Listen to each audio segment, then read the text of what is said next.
Hello friends, ಎಲ್ರಿಗೂ ನಮಸ್ತೆ. Welcome back to our channel. Night ಡಿನ್ನರ್ಗೆ ಅಂತ ಹೇಳಿ ಎಗ್ ಫ್ರೈ ಮಾಡ್ತಾ ಇದ್ದೀನಿ.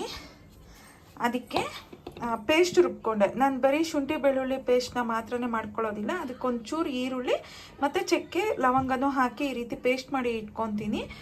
ನಮಗೇನಾದರೂ ನಾನ್ ವೆಜ್ ಮಾಡೋವಾಗ ಇಲ್ಲಾಂತಂದರೆ ಯಾವುದಾದ್ರೂ ಫ್ರೈ ಮಾಡ್ಕೊಳ್ಳೋವಾಗ ಇದನ್ನೊಂಚೂರು ಹಾಕ್ಕೊಂಡಿದ್ದೀರಿ ಅಂತಂದರೆ ಸ್ವಲ್ಪ ಟೇಸ್ಟ್ ಚೆನ್ನಾಗಿರುತ್ತೆ. ಹಾಗಾಗಿ ಇದನ್ನು ಮಾಡಿ ಇಟ್ಕೊಂಡ್ಬಿಟ್ಟಿದ್ದೀನಿ. ನೋಡಿ, ಈ ಬಾಕ್ಸಲ್ಲಿ ಹಾಕಿ ಇಟ್ಕೊಂಡ್ಬಿಡ್ತೀನಿ. ಫ್ರಿಜ್ಜಲ್ಲಿ ಸ್ಟೋರ್ ಮಾಡ್ಕೊಂಡಿದ್ದೀರಿ ಅಂತಂದರೆ ನಮಗೆ 1 ವೀಕ್ ಇಲ್ಲ 15 ಡೇಸ್ವರೆಗೂ ಇದು ನಮಗೆ ಆಗುತ್ತೆ, ಚೆನ್ನಾಗೂ ಇರುತ್ತೆ. ಮತ್ತು ಇದಕ್ಕೆ ಬೇಕಾಗಿರೋದನ್ನೆಲ್ಲ ಕಟ್ ಮಾಡಿ ಇಟ್ಕೊಂಡಿದ್ದೀನಿ. ಇನ್ನು ಈಗ ಎಗ್ ತಗೊಂಡು ಇನ್ನು ಮಾಡ್ಕೊಳ್ಳೋದೆ. ರೈಸು ಅಷ್ಟೇ ಬಿಸಿ ಬಿಸಿಯಾಗಿ ಮಾಡಿ ಇಟ್ಬಿಟ್ಟಿದ್ದೀನಿ ಈಗ ತಿನ್ನೋದಕ್ಕೆ.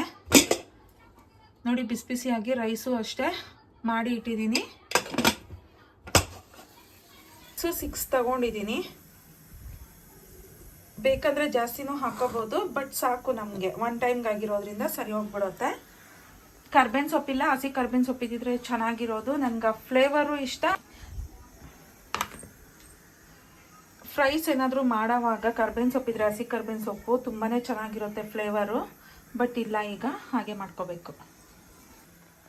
ಎಣ್ಣೆ ಇಷ್ಟು ಮಾತ್ರ ಹಾಕ್ಕೊಂಡಿದ್ದೀನಿ, ಜಾಸ್ತಿ ಅಂತ ಅಂದ್ಕೊಬೇಡಿ. ಯಾಕಂದರೆ ನಾವು ಅನ್ನ ಮಿಕ್ಸ್ ಮಾಡಬೇಕಲ್ಲ ಇದರಲ್ಲಿ, ಈ ಫ್ರೈಯಲ್ಲಿ. ಹಾಗಾಗಿ ನಮ್ಗೆ ಇಷ್ಟು ಮಾತ್ರ ಬೇಕಾಗುತ್ತೆ.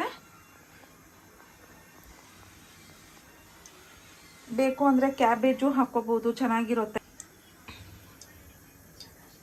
ಮಾಮೂಲಿ ಎಗ್ ಫ್ರೈಡ್ ರೈಸ್ ಮಾಡ್ತಿರಲ್ವಾ, ಸ್ವಲ್ಪ ಅದೇ ಥರನೇ ಬರುತ್ತೆ ಟೇಸ್ಟ್ ಇದೂ. ಬಟ್ ಇದಕ್ಕೆ ಸಿಂಪಲ್ ಇಂಗ್ರೀಡಿಯೆಂಟ್ಸಲ್ಲೇ ನಮಗೆ ಬೇಗ ಆಗೋಗುತ್ತೆ. ಸೌಟ್ ಒಂದು ಸ್ವಲ್ಪ ದೊಡ್ಡದೇ ಎತ್ಕೊಂಡಿದ್ದೀನಿ. ಮತ್ತು ಅನ್ನ ಮಿಕ್ಸ್ ಮಾಡಬೇಕಲ್ಲ, ಇಷ್ಟು ಮಾತ್ರ ಇರಬೇಕು. ಹಾಗಾಗಿ ದೊಡ್ಡದೇ ತೊಗೊಂಡ್ಬಿಟ್ಟೆ. ಎಣ್ಣೆಯಲ್ಲಿ ನಾನೀಗ ಈರುಳ್ಳಿನ ಮಾತ್ರ ಕಟ್ ಮಾಡ್ಕೊಂಡಿದ್ದೀನಲ್ವ, ಆ ಸಣ್ಣಕ್ಕೆ ಕಟ್ ಮಾಡ್ಕೊಂಡಿರೋ ಈರುಳ್ಳಿನ ಹಾಕ್ಕೊಂಡು ಫ್ರೈ ಮಾಡ್ಕೊತಾ ಇದ್ದೀನಿ.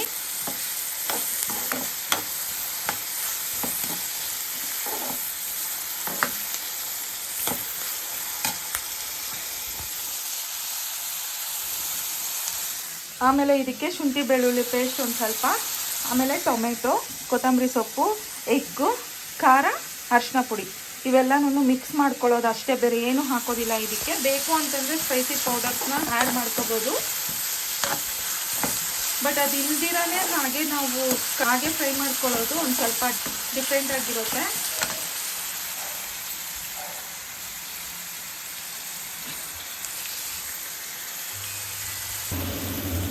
ಸ್ಪೈಸಿ ಪೌಡರ್ಸ್ನೂ ಆ್ಯಡ್ ಮಾಡ್ಕೋಬೋದು, ಬಟ್ ಅದು ಇಲ್ದಿರ ಮಾಡಿದ್ರೆ ಇನ್ನು ಸ್ವಲ್ಪ ಚೆನ್ನಾಗಿರುತ್ತೆ ಅಂತ ಹೇಳಿ ನಾನು ಸ್ಪೈಸಿ ಪೌಡರ್ಸ್ ಏನೂ ಹಾಕೋದಿಲ್ಲ. ಅಂದರೆ ಈ garam masala, chicken masala, egg fried rice masala ಇವೆಲ್ಲ ಏನೂ ಹಾಕಿದಿರ, ಬರೀ ಖಾರದ ಪುಡಿ, ಅರಿಶಿನ ಪುಡಿ, ಸಾಲ್ಟ್ ಇಷ್ಟು ಮಾತ್ರನೇ ಹಾಕ್ಕೊತೀನಿ.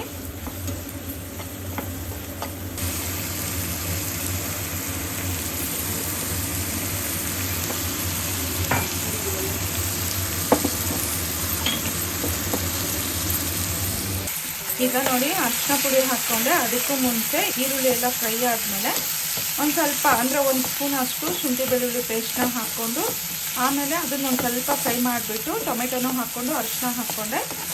ಅರಿಶಿನ ಹಾಕೋದ್ರಿಂದ ಎಗ್ ಫ್ಲೇವರ್ ಒಬ್ಬೊಬ್ರಿಗೆ ಇಷ್ಟ ಆಗಲ್ಲ ಅಲ್ಲ ಅಂಥವರು ಅರಿಶಿನ ಒಂದು ಸ್ವಲ್ಪ ಜಾಸ್ತಿ ಹಾಕ್ಕೊಂಡು ಮಾಡ್ಕೊಳ್ಳೋದ್ರಿಂದ ನಮಗೆ ಆ ಫ್ಲೇವರ್ ಅಷ್ಟೊಂದು ಗೊತ್ತಾಗೋದಿಲ್ಲ.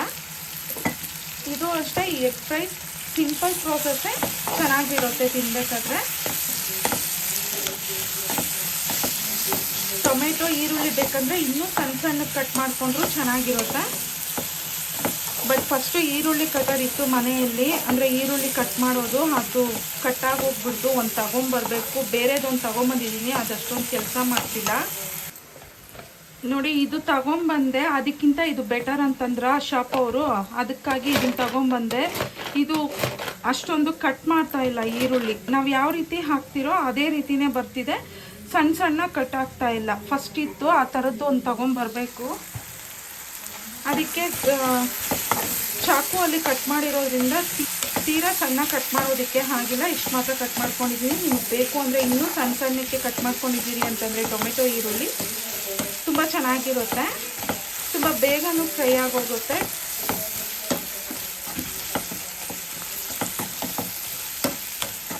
ಇಷ್ಟು ಮಾತ್ರ ಟೊಮೆಟೊ ಫ್ರೈ ಆದಮೇಲೆ ನಾವೀಗ ಖಾರ ಹಾಕ್ಕೊಳ್ಳೋದೆ. ನೋಡಿ, ಖಾರ ಎಷ್ಟು ಬೇಕೋ ಅಷ್ಟು ನಾವು ನೋಡಿಕೊಂಡು ಹಾಕ್ಕೊಳ್ಳೋದೆ. ನಾನು 1 ಸ್ಪೂನ್ ಅಷ್ಟು ಹಾಕ್ಕೊಂಡಿದ್ದೀನಿ. ನಮ್ಮ ಮೈದಲ್ಲಿ ಒಬ್ಬೊಬ್ಬರು ಒಂದೊಂದು ಥರ. ನಮ್ಮ ಮನೆಯವ್ರಿಗೆ ಖಾರ ಜಾಸ್ತಿ ಇರಬಾರ್ದು, ನನ್ನ ಮಗಳಿಗೆ ಖಾರ ಕಡಿಮೆ ಇದ್ದರೆ ತಿನ್ನೋದಿಲ್ಲ. ನನಗೆ ನನ್ನ ಮಗಗೆ ಮೀಡಿಯಮ್ ಆಗಿರಬೇಕು, ಹಾಗಾಗಿ ನೋಡಿಕೊಂಡು ಹಾಕ್ಕೊತೀನಿ ನಾನು, ಎಲ್ಲರೂ ತಿನ್ನೋ ಥರ. ಈಗ ಇದಕ್ಕೆ ಎಗ್ನೆಲ್ಲ ನಾವು ಕಟ್ ಮಾಡಿ ಹಾಕ್ಕೊಳ್ಳೋದೆ, ಅಂದರೆ ಎಗ್ನ ಹಾಕ್ಕೊಳ್ಳೋದೆ. ಫ್ರೈ ಪ್ಯಾಡ್ ಸಿಗಲಿಲ್ಲ, ಹಾಗಾಗಿ ಎಗ್ಗೆಲ್ಲ ಹಾಕಿದಾದ್ಮೇಲೆ ನಿಮಗೆ ತೋರಿಸ್ತೀನಿ. ನೋಡಿ, ಎಗ್ನ ಒಡೆದು ಹಾಕಿದ್ದೀನಿ. ಇವಾಗ ಒಂದು ಸ್ವಲ್ಪ ಗರಂ ಮಸಾಲ ಹಾಕ್ತಾಯಿದ್ದೀನಿ. ಇದೇನು ಅವಶ್ಯಕತೆ ಇಲ್ಲ, ಬಟ್ ನನ್ನ ಮಗಳಿಗೆ ಫ್ಲೇವರ್ಗೋಸ್ಕರ ಬೇಕಂತೆ, ಹಾಗಾಗಿ ಹಾಕ್ಕೊತಿದ್ದೀನಿ. ಬೇಡ ಅಂತಂದರೆ ಸ್ಕಿಪ್ ಮಾಡಿಬಿಡಿ, ಅದು ಹಾಕಿಲ್ಲ ಅಂದರೂ ಚೆನ್ನಾಗೇ ಇರುತ್ತೆ. ಈಗ ಮೀಡಿಯಮ್ ಸಿಮ್ಮಲ್ಲಿ ಇಟ್ಕೊಂಡು ನೀಟಾಗಿ ಮಿಕ್ಸ್ ಮಾಡ್ಕೊಳ್ಳೋದೆ. ಆಲ್ರೆಡಿ ಈ ರೆಸಿಪಿನ ನಾನು ತೋರಿಸ್ಕೊಟ್ಟಿದ್ದೀನಿ, ಬಟ್ ಇಷ್ಟೊಂದು ಡೀಟೇಲಾಗಿ ಎಕ್ಸ್ಪ್ಲೈನ್ ಮಾಡಿರಲಿಲ್ಲ, ಅದಕ್ಕೆ ಈಗ ನೀಟಾಗಿ ಎಕ್ಸ್ಪ್ಲೈನ್ ಮಾಡಿದೆ.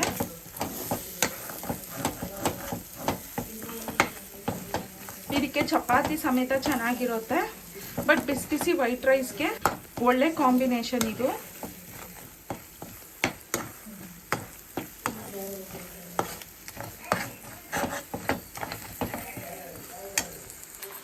ಈಗ ನೀಟಾಗಿ ಮಿಕ್ಸ್ ಮಾಡಿಕೊಂಡೆ. ಈಗ ಲಾಸ್ಟಲ್ಲಿ ಕೊತ್ತಂಬರಿ ಸೊಪ್ಪನ್ನು ಹಾಕ್ಕೊಂಡ್ಬಿಡ್ತಾ ಇದ್ದೀನಿ. ಕೊತ್ತಂಬರಿ ಸೊಪ್ಪು ಹಾಕಿದ ತಕ್ಷಣ ನೋಡಿ ಎಷ್ಟು ಚೆನ್ನಾಗಿ ಕಾಣ್ತಿದೆ ಅಂತ. ಅದು ಹಾಕೋದಕ್ಕೂ ಮುಂಚೆ ಏನೋ ಒಂಥರ ಇತ್ತು, ಲಾಸ್ಟಲ್ಲಿ ಕೊತ್ತಂಬರಿ ಸೊಪ್ಪು ಹಾಕಿದ ತಕ್ಷಣವೇ ಅಡುಗೆಗೆ ಒಂದು ಅಂದ ಬಂದುಬಿಡುತ್ತೆ. ಈಗ ಇದು ಮುಗೀತು. ಇನ್ನು ಬಿಸಿ ಬಿಸಿ ರೈಸ್ಗೆ ಮಿಕ್ಸ್ ಮಾಡಿಕೊಂಡು ತಿನ್ನೋದೆ, ಇಲ್ಲಾಂದರೆ ನಾವು ರೈಸ್ ಹಾಕ್ಕೊಂಡು ಇದನ್ನು ಪಕ್ಕದಲ್ಲಿ ಇಟ್ಕೊಂಡು ಮಿಕ್ಸ್ ಅಂದರೆ ಕಲಿಸ್ಕೊಂಡು ತಿನ್ಬೋದು, ಆ ರೀತಿನೂ ಮಾಡ್ಬೋದು. ಇಲ್ಲ ಇದಕ್ಕೂ ಫುಲ್ಲು ಮಿಕ್ಸು ಮಾಡಿಬಿಡ್ಬೋದು.